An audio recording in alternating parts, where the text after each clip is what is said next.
Magnus Carlsen, 5-time World Chess Champion, 4-time World Rapid Chess Champion, and 6-time World Blitz Champion. He is both the number 1 and number 2 best chess players in the world, number 2 being drunk Magnus Carlsen.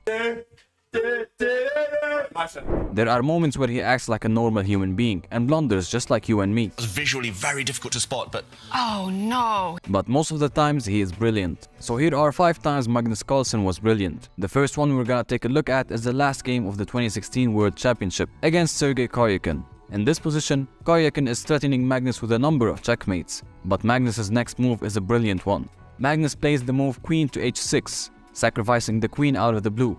And the reason this is a brilliant move is because if king takes, then rook to h8 is a checkmate. If pawn takes, rook to f7 is also a checkmate. Brilliant. The second game is against John Ludwig Hammer. Hammer is playing the black pieces and he plays the move rook to e1.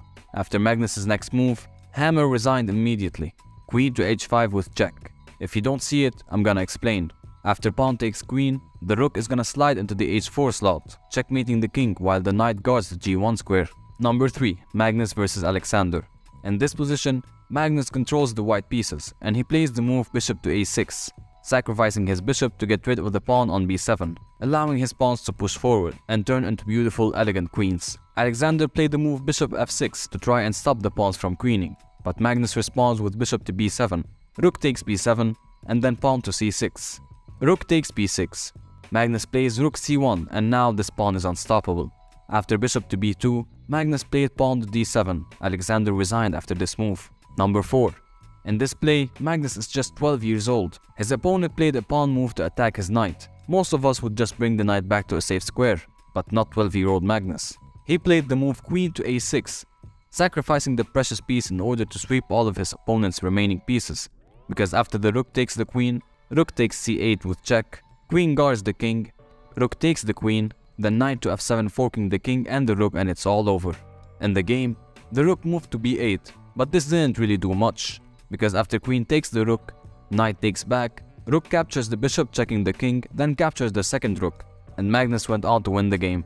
Number 5. This move is also against Sergei Karyakin. After Karyakin played the move rook to h7, the brilliant move Magnus played here is castling kingside. The knight is now being attacked. If it moves, the knight captures the rook. But if the rook goes to h6, bishop can still capture the knight. And after rook captures the pawn forking the king and bishop, the king moves to h7. Rook takes the bishop and now comes the back rank checkmate with the rook. Now what we learn from all of this is that when Magnus sacrifices his queen, you now know it's time to resign and quit the game as a whole. Thanks for watching.